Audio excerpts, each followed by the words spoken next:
Olá, pessoal, tudo bem com vocês? Boa noite a todos. Espero que todos vocês estejam bem.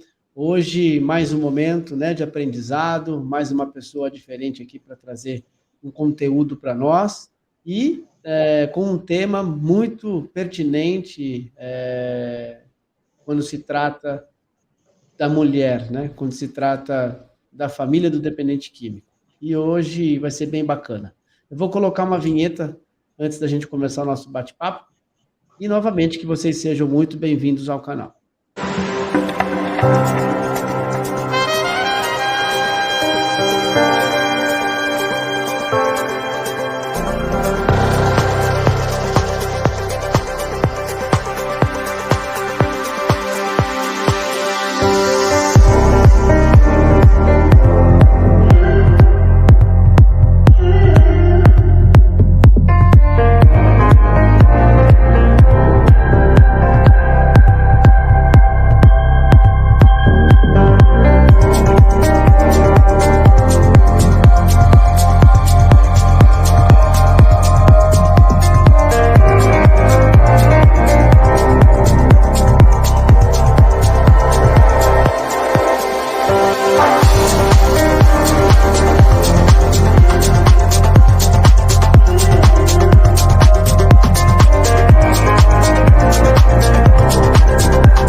Oba! Agora sim, novamente obrigado a todos que estão entrando pelo Facebook, estão acompanhando de pertinho aqui, você que está entrando também pelo YouTube. Você já é assinante do canal, seja bem-vinda, bem-vindo, que você consiga aí compartilhar com mais pessoas o nosso trabalho, o desenvolvimento do nosso grupo, e assim a gente vai crescendo, né? Jairo Teles, conselheiro em Independência Química e sou idealizador desse canal. E hoje trazendo Thalita Rolim, uma colega na rede social. A gente estava falando nos bastidores, né? A gente nos observa, né? Nosso trabalho aí, e isso é importante. Né? Então, por favor, Thalita, seja bem-vinda ao canal. Pode se apresentar para o pessoal. Boa noite, pessoal. Muito obrigado, Jairo, por essa oportunidade. Eu estou aqui com muita alegria no meu coração para que a gente possa estar conversando sobre esse tema que é tão importante, né? Meu nome é Thalita, eu sou assistente social, atuo, né, nessa área de dependência química e com famílias desde 2009. E para mim é um prazer sempre estar falando de um tema que é tão atual sempre, né? É isso. Muito legal, muito legal. Pessoal, quer saber quem que é a Thalita? Clica no meio da tela, vai abrir a descrição, veja um pouquinho sobre o currículo dela. Lá tem o arroba dela, daqui a pouco eu vou colocar também para que vocês sigam. É uma profissional e tanto, faz um belo trabalho. Né? Lembrando que a gente está falando uma hora antes, né? Então ela está bem longe daqui de Campinas. Mas vocês vão ter acesso aí ao arroba dela aí para vocês seguirem, tá bom? Nosso tema é esse, mulheres e famílias de dependentes químicos, né? Quando se trata de mulher, né, a gente tem uma série de pensamentos que a gente pode traçar, inclusive dentro da dependência química, porque quando a dependência química é instalada na família, por intermédio de um ente querido, a família também adoece. E aí entra a questão, né, de ser mulher. O que é ser mulher? Mulher tem todo um contexto histórico nisso, né, Thalita? Queria que você abordasse essa questão, né, antes da gente chegar, de fato, na codependência, né, nessa questão que também afeta toda a família, não só a mulher, mas esse contexto de história de mulher. Fale um pouquinho para nós, por favor. Então, a gente pode pensar no lugar, né, que a mulher ocupa hoje. E aí, mesmo com todo o processo de mudança, de revolução que a gente ouve, né? Igual dia 8 de março, algumas mulheres acabam ainda não sabendo, né? Que não é um dia de você olhar para o seu namorado ou para o seu esposo e falar assim, é o meu dia, eu quero um presente. Não é de realmente a gente refletir o que acontece e o que aconteceu com muitas mulheres há anos atrás e que a gente passa por esse processo, se você for ver até hoje, né? Então, assim, sempre as mulheres, e se você for ver desde a época da Bíblia, quando você lê, tinha tantas pessoas, tinha quantidade de homens e mulheres nem eram contadas, crianças e mulheres não eram nem contados. Então, socialmente falando, o lugar da mulher sempre foi de subalternidade. E o que significa isso?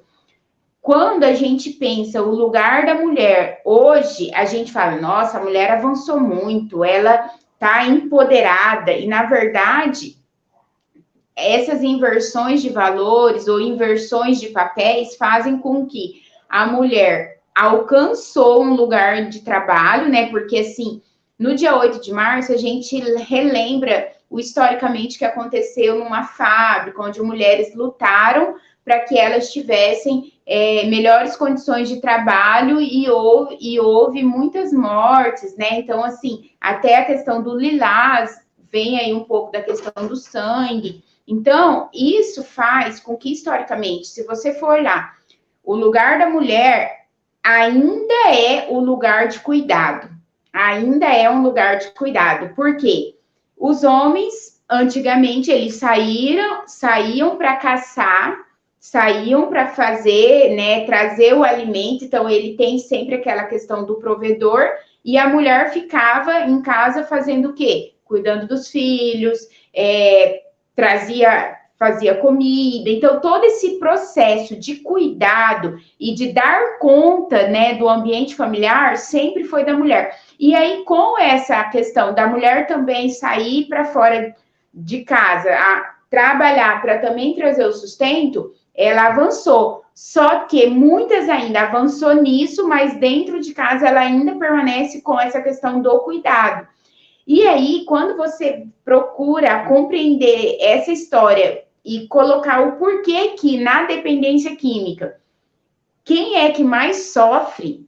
Quem é que mais sofre quando tem um ente querido que está, né, nesse contexto de dependência química? Você percebe que é a mulher. Por quê? Porque há uma preocupação, é um instinto da mulher o processo de cuidado com o outro. Então, você vê nas comunidades, eu trabalho desde 2009 em comunidades terapêuticas, você vê mães, você vê esposas, você vê irmãs, você vê sobrinhas, você vê, tipo, independente do vínculo familiar, você vê pessoas do sexo feminino preocupada. E aí, desde eu acho que quase 15 anos aí que eu trabalho, raramente, tipo, uns 3 pais ou irmãos que se envolveram.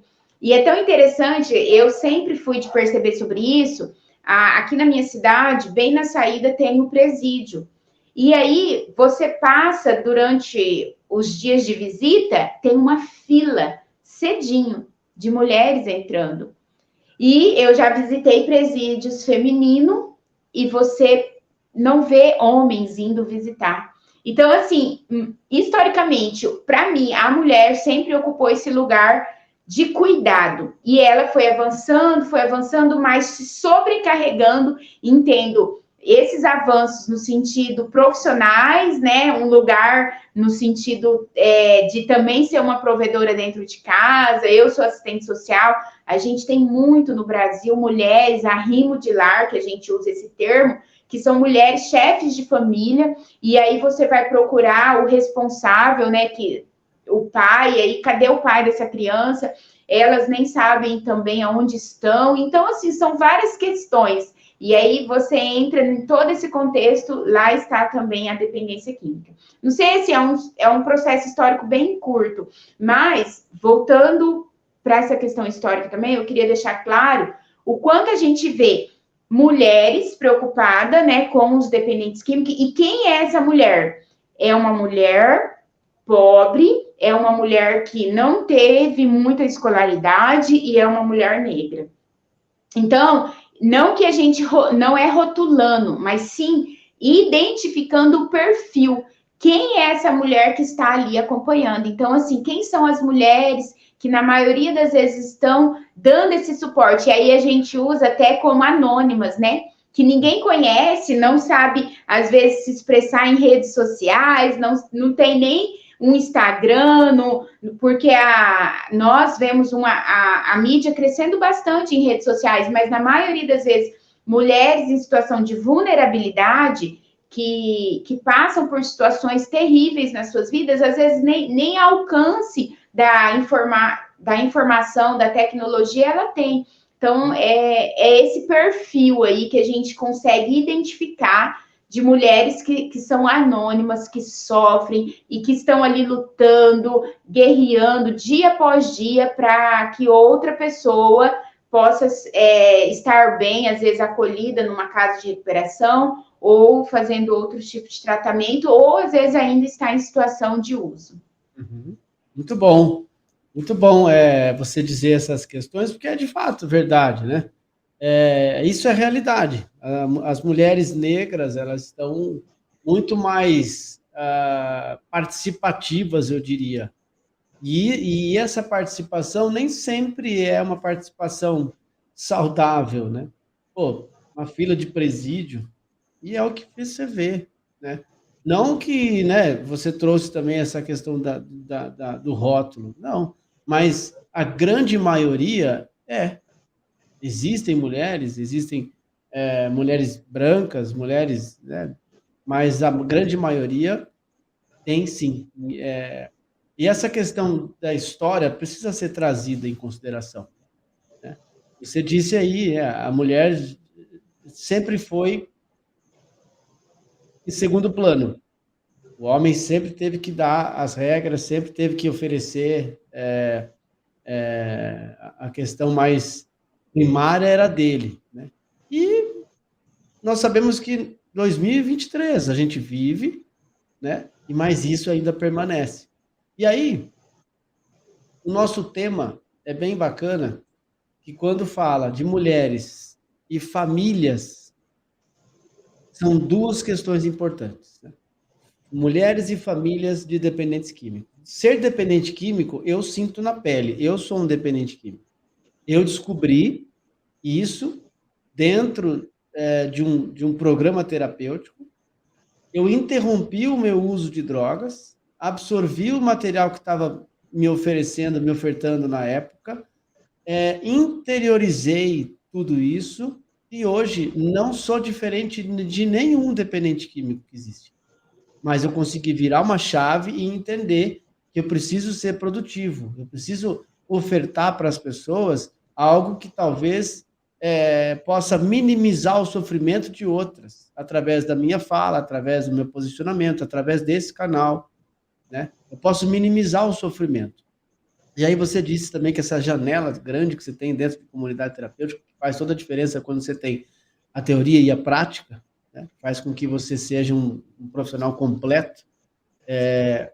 O que mais que você tem aí de desafio para se trabalhar com as mulheres e com as famílias? Eu sei que a família ela sempre vai ter uma resistência, mas eu não preciso me tratar, eu não preciso entender nada, o problema é meu filho, tá? A gente sabe que essa resistência existe, né? Mas quando que você, como assistente social, né, dentro de uma comunidade terapêutica, quando que você sente que é o momento de você puxar as rédeas da família, orientar de uma maneira mais pontual, até porque o ente querido ele vai ser orientado, né? Ele vai ser colocado em exposição ao material didático sobre dependência química, ao material humano, além do acalento, do abraço, da pressão dos pares, que faz toda a diferença, né? Levando em consideração aí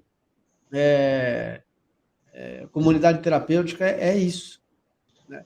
E aí eu queria te perguntar, qual que é o seu maior desafio, assim, quando você encontra uma família onde tem a codependência instalada, e geralmente famílias não são todas que têm um conhecimento avançado sobre a dependência química e sobre codependência.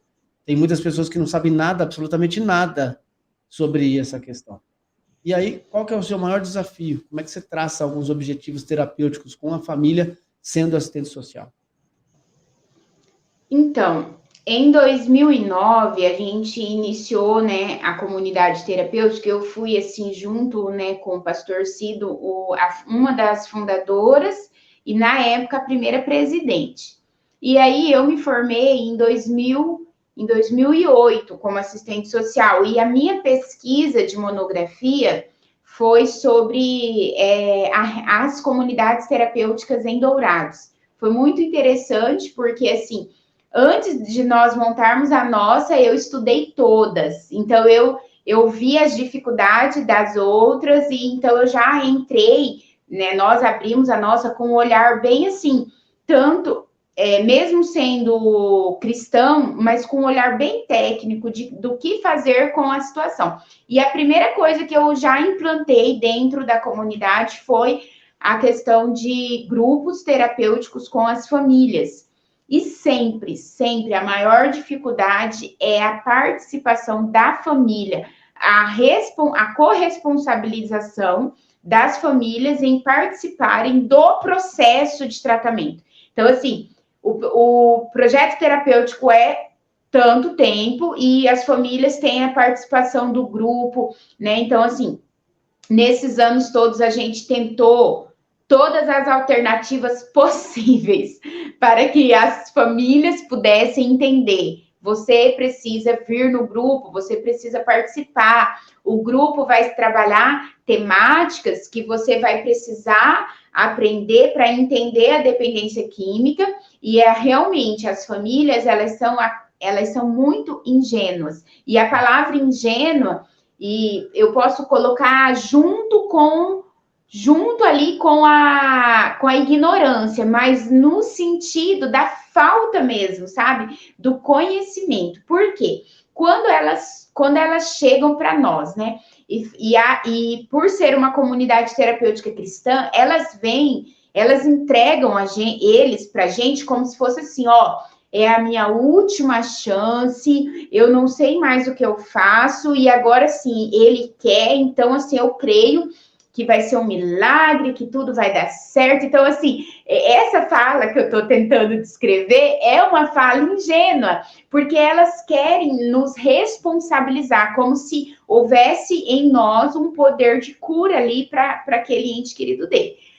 Aí tá, quando eu vejo isso, né, eu falo assim, eu vou conversando, olha, então, nosso tratamento é esse, mas a proposta é ele entender também a dependência química, se aceitar e construir junto com a família fatores de proteção. E para isso nós temos o grupo terapêutico, e aí esse grupo já foi sábado à tarde, já foi sábado de manhã, já foi segunda, terça, quarta à noite, já foi todos os dias, de tipo assim, sabe, tentando remanejar para que as famílias participassem. Já na pandemia a gente fez online, sabe?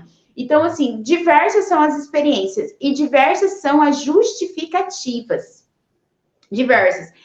Que fazem com que as famílias não participem. E uma delas é questão financeira, sabe, Thalita? Olha, a maioria das famílias acabam não ajudando, não contribuindo para o processo de recuperação no sentido financeiro mesmo, e aí a gente acolhe, e aí a família fala, olha, mas eu não tenho dinheiro para ir. Aí eu falo, olha, vamos então tentar você vir de bicicleta, vamos não sei o quê. Ah, mas bem no dia, aí eu trabalhei a semana inteira, e aí eu tô cansada, eu tenho que ir para ir não sei o quê. Então, assim, as justificativas são inúmeras para que elas, bem na hora, do momento, elas não vá. Então, o que eu construí de pensamento nesses anos todos? Para que eu não julgue a família. Porque toda família, ela também tem a sua história. E aí, o que eu percebo as famílias, elas literalmente, elas estão cansadas de terem feito, talvez, várias coisas, tipo, elas acham que tudo que elas fizeram foram o melhor. Sim, o melhor que elas acharam que poderiam fazer. mas sem o conhecimento, possivelmente elas fizeram de forma equivocada, que não contribuiu para o processo de abstinência ou de sobriedade, porque a família, ela não entende, ela não compreende o que é esse transtorno, né, dependência química, e muito menos tem conhecimento que existe. Algumas pessoas falam doença, outras falam transtorno, independente de qual entendimento, mas é algo que traz sofrimento, que é a codependência. Então, eu construí um pensamento assim: as famílias que participaram, eu vi o processo de evolução, eu vi a transformação, são anos trabalhando com família. Thalita, os resultados são poucos, mas são satisfatórios quando você vê que o conhecimento, ele transformou a vida daquela família. Lá no grupo, a gente trabalha vários temas, que daqui a pouco eu posso falar, né, os temas que a gente trabalha, mas, assim, o que é interessante que eu comecei a construir dentro de mim para que eu não julgue as famílias é que elas não sabem o que estão perdendo. Elas não sabem o que estão perdendo, porque se elas soubessem, elas fariam de tudo para estar aqui. Então, elas criam várias justificativas, até de forma inconsciente. Por quê? Porque dentro da cabeça das famílias, elas fizeram assim: entreguei e eu quero esquecer deles, entendeu? E aí entram várias questões. As famílias que não participam do grupo, elas conversam com eles por telefone, falam o que não deveriam falar. As famílias que não participam do grupo, elas não conseguem perceber a manipulação do acolhido referente àquilo que está acontecendo. As famílias, quando não estão próximo, né, de nós, os profissionais, elas acreditam no espírito do já tô bom. Ai, Senhor, é muita ingenuidade. E aí elas acabam sofrendo e falam: não, mas eu deixei ele sair antes do tempo porque eu percebi que ele estava bom. Mas como assim? Percebeu de que forma? As famílias quebram as regras da instituição porque elas nem leem o regimento, a gente manda o regimento. Então, são tantas questões, mas assim, eu não estou colocando peso na família, eu estou dizendo que elas não fazem porque elas não sabem o que estão perdendo. E as famílias que participam é transformador. É transformador. Então, o meu maior desafio é fazer as famílias participar, é fazer as famílias acreditar no trabalho, é fazer as famílias entender que elas precisam também de tratamento. Muito bom, muito bom. Tudo isso que você disse faz parte do script de hoje, do bate-papo.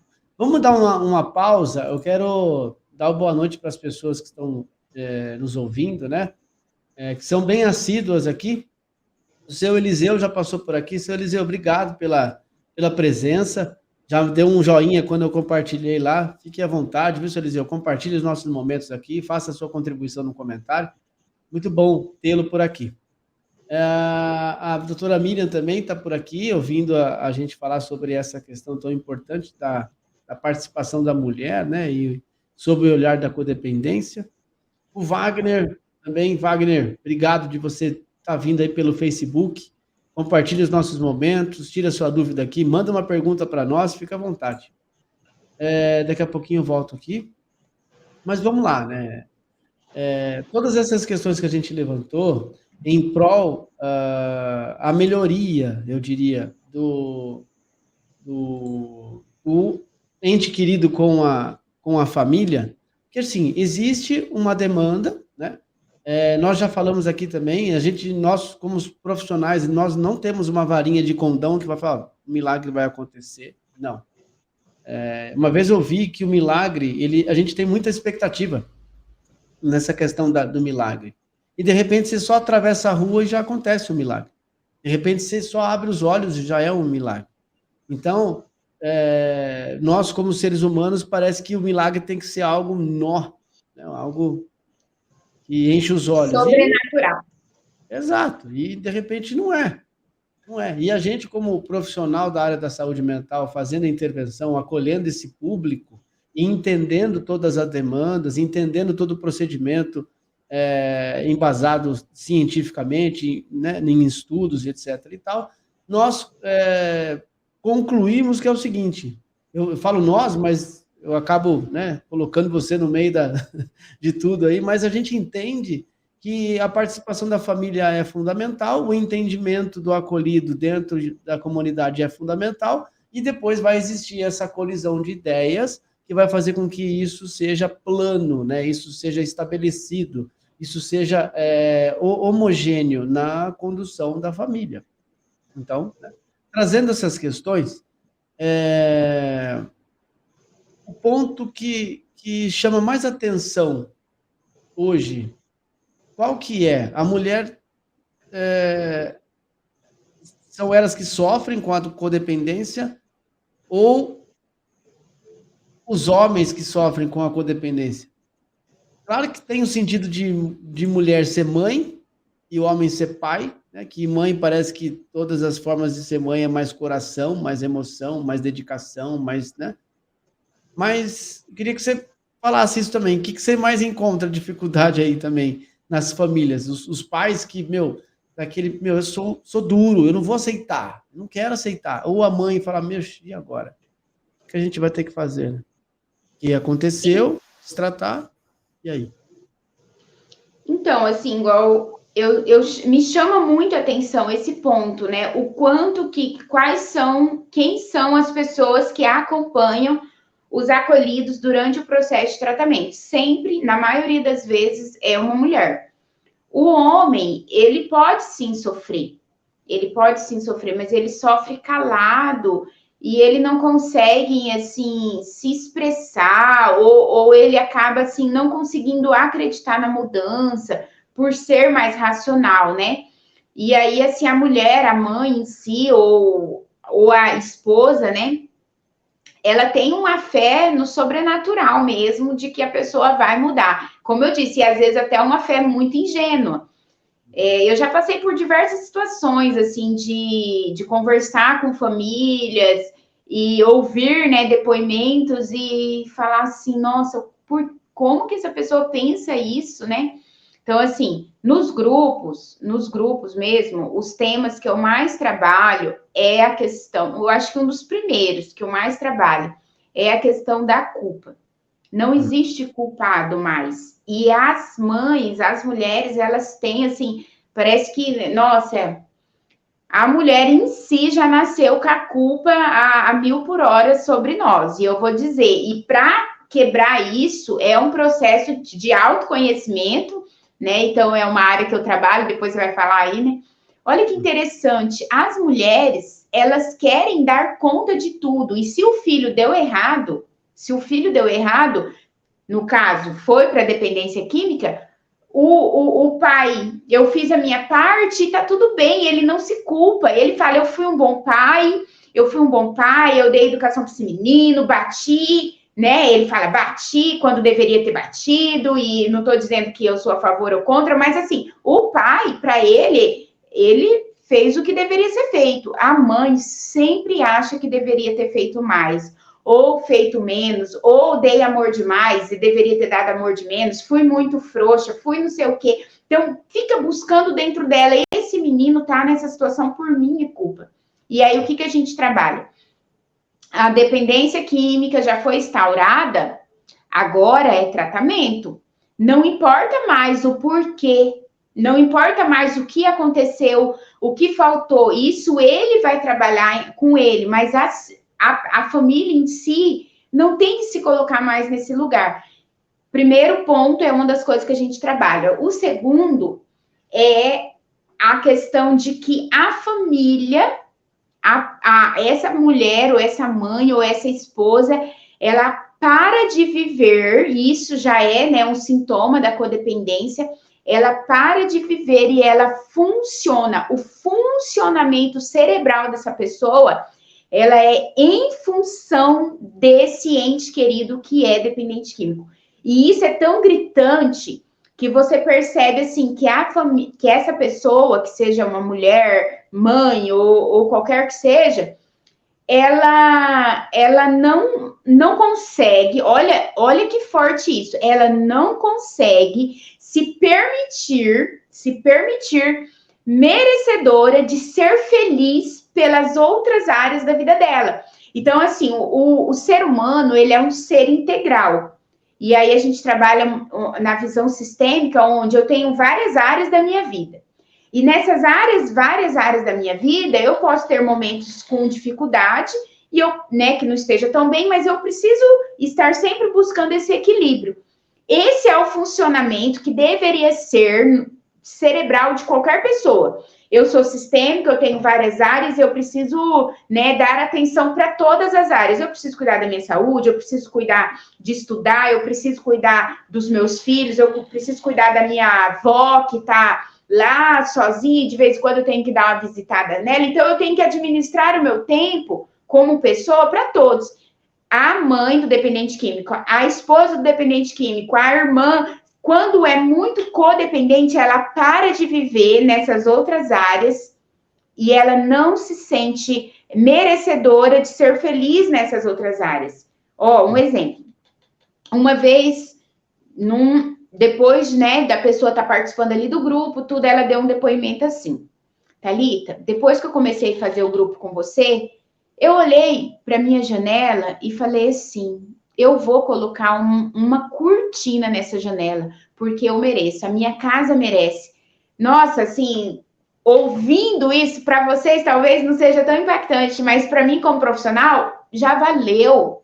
Uma pessoa que não tinha prazer de cuidar da sua casa, agora ela quer colocar uma cortina. Aí uma outra situação, assim, que muito me chamou também, assim, meu coração doeu. Uma mãe falou assim, Thalita, como que no final de semana, junto com as minhas outras, né, junto com as minhas outras pessoas da família, eu vou comer um churrasco, eu vou me alegrar, e sabendo que meu filho está aqui na comunidade terapêutica, acolhido e não comendo um churrasco, aí eu nem como. Nossa, assim, na hora eu falei assim, não, a senhora merece. Ele está aqui, ele que tem que se responsabilizar. O que ele está vivendo hoje é um processo. A senhora tem que curtir com as outras pessoas da sua família. Então, tudo isso que eu estou falando para você responde essas questões que me chamam a atenção, pontos importantíssimos. Então, a gente trabalha essa culpa, a gente trabalha muito essa questão de administração da sua vida, onde perceber isso dói. Perceber que você não está dando atenção para o teu outro filho, né? Então, assim, já aconteceu casos de famílias, a mãe está com a filha grávida, precisando dela, precisando da atenção dela, e o filho ali, e a mãe só focada no filho. E isso é codependência, onde a minha alegria somente está bem se essa pessoa, que é o problema da família, né, entre aspas... Ovelha negra. E aí a alegria dela é somente se ele está bem, eu estou bem. Enquanto ele está acolhido ali, eu consigo dormir. E aí, se ele recai ou se ele sai da comunidade, ela para de viver, para de conseguir dormir. Então, assim, o processo de sofrimento da família é muito triste, né? Então, assim, eu acompanho várias famílias. Agora mesmo eu estou numa situação acompanhando uma família que ela fala assim, Thalita, eu não sei mais o que fazer, eu coloco ele para fora de casa, ou deixo ele aqui, e eu tenho filhos adolescentes, e esses filhos adolescentes, se vê eu sendo permissiva com ele, que, tipo, bebe, não trabalha, não lava nem um copo dentro de casa, esses adolescentes vão entender que isso é o funcionamento. Então, assim, aí nós, como profissionais, o que as famílias querem? Elas querem resposta, elas querem que a gente direcione, elas querem que a gente dê um aval, né? Então, quando alguma família pergunta assim, mas tá, na hora que eu tô lá e o traficante chega para mim e fala, se você não me der o dinheiro, eu vou matar seu filho, né? E aí, o que você me fala? Eles colocam a gente, assim, tipo, contra a parede, querendo... E eu falo, não é meu papel. Quem sou eu para te falar o que a senhora tem que fazer? Mas uma coisa é certa, a senhora comprando droga e ele usando droga dentro da sua casa, a senhora permitindo que ele morra também. Então, não tem como a gente falar assim, faz isso que vai dar certo. Continua dando dinheiro para o traficante. Não dá dinheiro. Então, é uma coisa muito pessoal da família. Jamais, como profissional, eu vou indicar e falar, não, faça isso. mas são questões que as famílias trazem para a gente. O que elas mais querem é resposta, e sabendo que as respostas estão dentro delas. Mas para elas mergulharem e descobrirem o que realmente precisa ser feito, dói. E muitos não querem isso. Sim. Já falei demais. Não, acho que é a conclusão, exatamente. Só que eu estava pensando aqui, né? A gente fala sobre essa família que não tem muito acesso à dependência química e a codependência não sabe muito sobre o assunto. Mas também levando em consideração que tem muitas outras famílias que são engajadas, que querem entender o processo do filho, que são participativas, que buscam informação, que buscam sala de apoio. E aí, agora, aproveitando esse ensejo, para a gente reforçar a questão das salas de mútua ajuda para as famílias. Isso é importante. E, pessoal, vai haver lá na cidade de Serra Negra, aqui no estado de São Paulo, um congresso do Amor Exigente. Nós aqui do Grupo Recuperação em Foco, a gente está com o intuito de trazer uma live por semana de integrantes do Amor Exigente para dentro do canal, para eles falarem a respeito desse trabalho que eles fazem de longa data e que tem um baita de um efeito. Um baita de um efeito. São pessoas que estão ali, voluntários, que estão ali para abraçar o recém-chegado familiar, de acolher o recém-chegado familiar, de prospectar uma vida futura com qualidade de vida. Então, mesmo o ente querido chega dilacerado por conta do uso de drogas, a família chega também dilacerada, totalmente dilacerada, desesperador isso. Eu, que não sou assistente social, mas que eu pude absorver um pouco da minha convivência com os familiares, gente, é terrível. As perguntas, o desespero no olhar, né, Thalita, assim, torna para nós um desafio, mas quando a família linka esse assunto, entende, compreende, faz o negócio acontecer, acompanha, traz questões nos atendimentos, traz discussão até numa reinserção social. Olha, meu filho reagiu assim, meu filho foi assado, eu como pai, eu como mãe me posicionei assim, aí a interatividade do assunto acontece, muito mais bacana, né? É tão interessante que nos grupos mesmo, eu nunca me posiciono como a dona da verdade, eu sempre trago um tema e falo, gente, o tema de hoje para a gente refletir é esse. Aí, uns 15, 20 minutos, eu falo sobre o tema. E aí, qual é a experiência de vocês? Como que vocês veem isso? O que vocês pensam? E é enriquecedor o que cada família fala uma para outra. E aí eu penso, o que fizer sentido, porque cada família está num estágio diferente. Tem famílias que chega que nunca soube que o filho era usuário, que é a primeira vez. Ela tá assim, chocada, meu filho é usuário de droga. E a outra tá lá, já é a 10ª vez que meu filho tá acolhido aqui ou em outro lugar. O que meu filho já fez? Já roubou de dentro de casa? Já não sei o quê? E a outra, não, meu filho nunca roubou ainda. E será que vai roubar? O que vai fazer? Então, assim, cada família está num estágio de experiências. E nessas trocas, as famílias se sentem fortalecidas. Eu assim, sou super apoiadora de grupos de ajuda mútua. Por quê? A gente nunca sabe qual é uma palavra que a pessoa está precisando. E às vezes vem não da gente, de uma outra família. E ali há um processo de compartilhar de sofrimento, de não julgamento, sabe? É muito, muito interessante.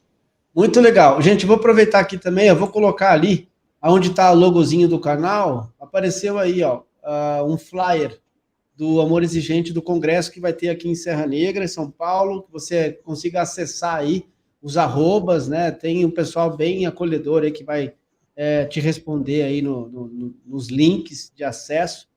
Pessoal bem bacana. Então, eu estou colocando ali só para poder divulgar um pouquinho sobre o trabalho do Amor Exigente, que faz toda a diferença dentro do tratamento do ente querido, né? Enfim. Ô, Jair. Pois não. E é tão interessante a família que participa, igual você falou dessas famílias que são enganjadas, que fazem, né, essa recuperação, como se, igual o acolhido, quando sai, ele precisa permanecer na manutenção. E a família que é engajada, ela entende que ela compreende, porque que ela também precisa de manutenção, porque senão ela vai recair no quê? Em comportamentos. em acreditar em situações que não deveria, em fazer o que não deveria. Então, essas famílias, elas são, no âmbito da inteligência emocional, elas estão buscando esse equilíbrio, né? Então, ela conhece o que ela precisou reconhecer que foi, não que ela errou porque ela queria, mas quais foram os equívocos, quais foram os erros, e ela se perdoa, sem culpa, se perdoa e fala, agora vamos avançar. E é tão interessante que essa família, ela já é preparada para uma possível recaída. Então, quando há recaída, ela não lida como se fosse o fim do mundo, e ela não culpabiliza a pessoa que recaiu de uma forma muito ruim, sabe? E as outras que agem de forma que eu falei no início, né? Com muita ingenuidade, que quer a cura, que quer um milagre, essas, quando há uma recaída, nossa, não, é a última vez. Ajudei, agora não ajudo mais, e aí elas acabam cansando e abandonando o familiar. E essas que realmente se envolvem, aprendem sobre, elas permanecem acompanhando o familiar, mas paralelo, ela consegue viver a vida dela, ela consegue se permitir a ser feliz em outras áreas da vida, ela consegue ali, meio que de longe, permanecendo e apoiando, ela é um suporte, mas ela não para de viver para viver a vida do outro. Então, assim, é muito diferente uma família que tem conhecimento daquela que não tem. Muito bom, muito bom, muito bom. Ótimos apontamentos, ótimas dicas que a gente está dando aqui, né, Thalita? E assim, levando em consideração também, gente, que a família ela faz parte do elo da rede de proteção. Esse elo é muito importante. Eu diria que é o primordial, porque o ente querido vai conviver com você ali. Você vai ver ele acordar, você vai ver ele dormir, você vai ver ele se posicionar, você vai ver ele articular, você vai ver ele... E aí? Qual que é o meu papel como familiar? Qual que é a minha preocupação enquanto familiar? Será que é ficar me perguntando aonde foi que eu errei? Ou é a hora de sacudir a poeira, entender o processo e participar junto do programa com ele? Fica a dica para vocês, né? Bom, faltam alguns minutinhos. Thalita, eu queria que você falasse para nós, né? Você está fazendo uma campanha bem legal aí de uma série de lives, inclusive acho que hoje é uma das primeiras, né?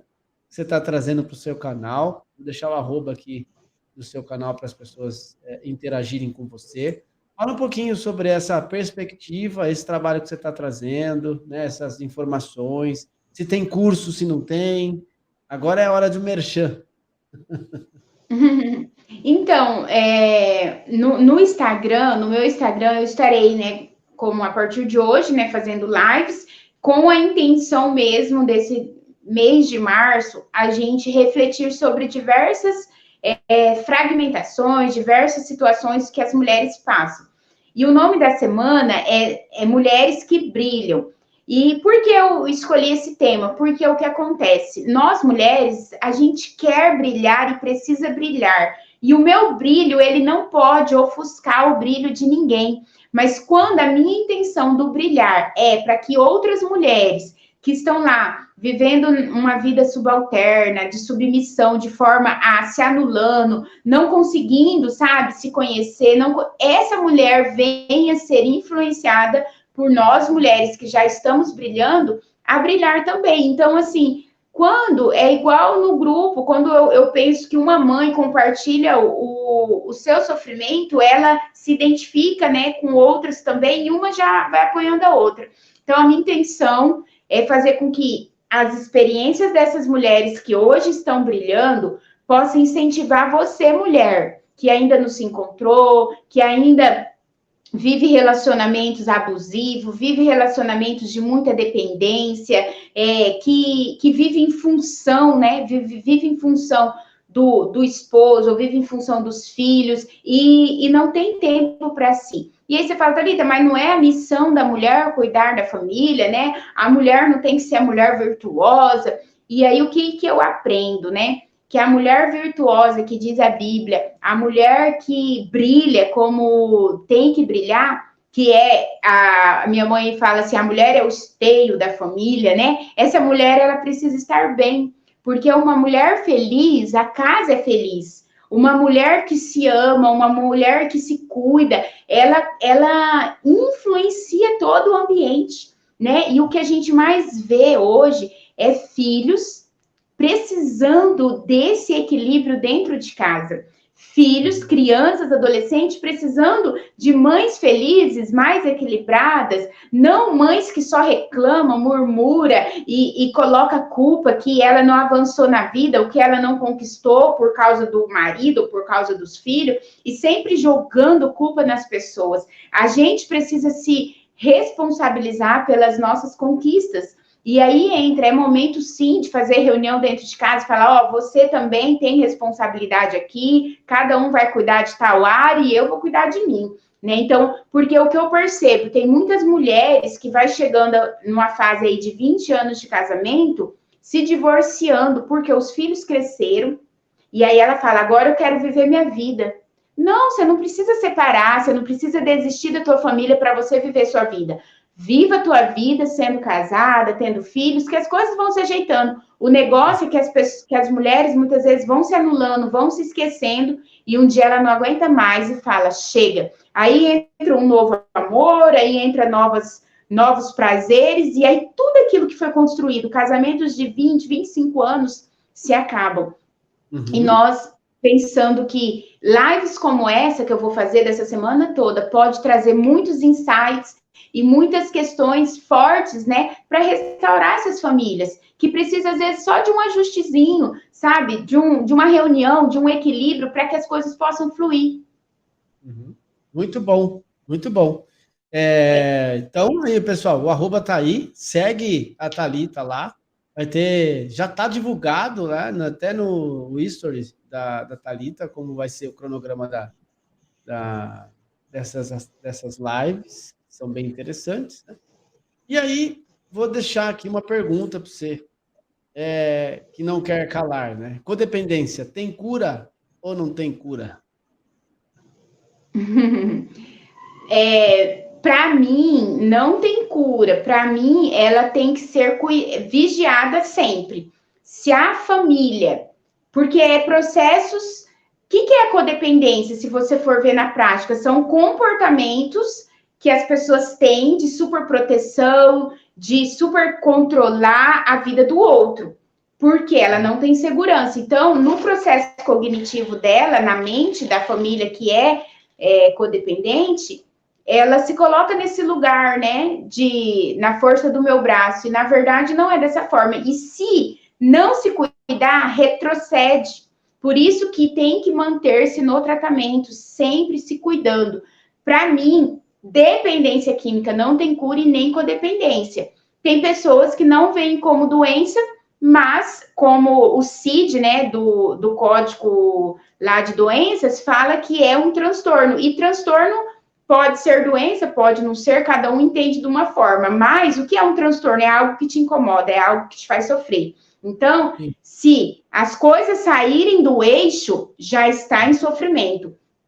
E aí eu também faço o convite, eu sei que eu estou muito longe de vocês, né? Mas quem se interessar fazer uma longa viagem, 20 de abril, 20 e 21 de abril, eu estarei fazendo uma imersão sobre inteligência emocional aqui em Dourados, Mato Grosso do Sul. Eu tive uma amiga que veio de São Bernardo, dos Campos aí, de São Paulo, numa última imersão que eu fiz.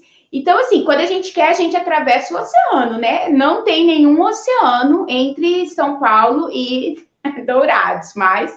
E aí, gente, nessa imersão eu falo muito sobre isso, sobre as pessoas se conhecerem, as pessoas entenderem suas limitações, as pessoas terem visão de futuro, para que elas possam viver dias melhores no hoje. Não ficar presa no passado, sabe? E construir um ressignificar desse passado. Ressignificar é você dar um novo sentido a tudo aquilo que você passou, reter o que é bom, ser grato e avançar. Então, assim, é isso, sabe? Se cuidem, porque pessoas que têm a tendência a ser codependente, eu vou usar um termo, não sei se você conhece, Jairo, aqui as mulheres conhecem bastante. Tem mulher que ela separa do marido, porque o marido é alcoólatra, violento, sabe, só levou ela para o sofrimento, beleza. Aí ela fala, não aguento mais esse marido, tá? Separa. Demora um pouquinho, ela encontra outro. E quem que é esse outro? Ou é usuário de álcool, ou é usuário de álcool, ou é usuário de química, de outras drogas, ou também bate, ou não arruma emprego, né? A gente usa aqui em Dourados, homens banana, que são sustentados por mulheres. E aí a gente pergunta, querida, mas tu não separou do marido lá por causa disso? Aí algumas mulheres falam assim, não, eu acho que eu tenho um dedo podre. Então, olha que forte isso. A crença, a estrutura de pensamento dessa mulher atrai para ela somente pessoas que vai precisar dela. Porque lá no fundo do inconsciente dela, ela nasceu para cuidar. O meu esposo vai ser um usuário ou vai ser uma pessoa e coitado, olha. E a maioria dos dependentes químicos, né? Eu falo, gente, são seres humanos incríveis, né? Eu lido com muitos, eu falo, gente, olha que maravilhoso que é, um ser humano incrível. Mas aí o que estraga é que faz o uso. Só que para a mulher, na prática do uso, só traz sofrimento. E aí ela sai de um e vai para outro. Não sei se você já ouviu esse termo, dedo podre. E aí, gente, é um julgamento? Não. É uma estrutura de pensamento. Por quê? Na neurociência, o que se acredita? Que a gente atrai aquilo que a gente pensa. Então, a história de vida dessa mulher, a mãe dela, a gente começou a live falando de história, então eu vou terminar falando de história. A mãe dessa mulher também sofria. O pai foi preso, o pai morreu assassinado. Se você for ver a história da mãe, a história da avó, é de geração em geração, situações de sofrimento, situações onde a estrutura de pensamento dessa menina não faz sentido para ela arrumar uma pessoa que não faça esse tipo de, que esteja nesse tipo de, como se fosse de estilo de vida. Uhum. É muito complexo, mas ao mesmo tempo espero que faça sentido para quem me ouve. Uhum. Então a gente precisa entender que os ambientes eles atraem, né, também de geração em geração pessoas, até nós, e que talvez essas pessoas vão fazer a gente sofrer por aquilo que a gente se posiciona, né? Então, assim, uma mulher que acabou de separar do marido e tem um filho, dependendo da forma que ela se posicione, se ela tiver um emprego, ela já está estabilizada, mas ela tem muita carência, ela vai atrair um homem que com certeza vai querer abusar do financeiro dela, que vai usar dessa carência dela. Então, a postura de como a gente se comunica, não é porque você está divorciada que você tem que aceitar qualquer pessoa, sabe? Então, assim, é muito amplo. E aí, na minha imersão, eu falo de muita coisa para construir nessa mulher uma nova perspectiva e estrutura de pensamento para que ela possa começar a vivenciar o melhor que ela pode. Todos nós podemos, todos nós merecemos viver o melhor dessa terra, porque somos criaturas de Deus até não conhecê-lo, né? Mas quando a gente conhece Deus, a gente se torna filho dele, e como filhas de Deus, a gente merece o melhor dessa terra. E é isso que eu gostaria de dizer para você. Então, não seja dependente emocionalmente de ninguém. A sua alegria não está no seu filho, a sua alegria não está no seu esposo, a sua alegria não está em outra pessoa. A sua alegria está dentro de você.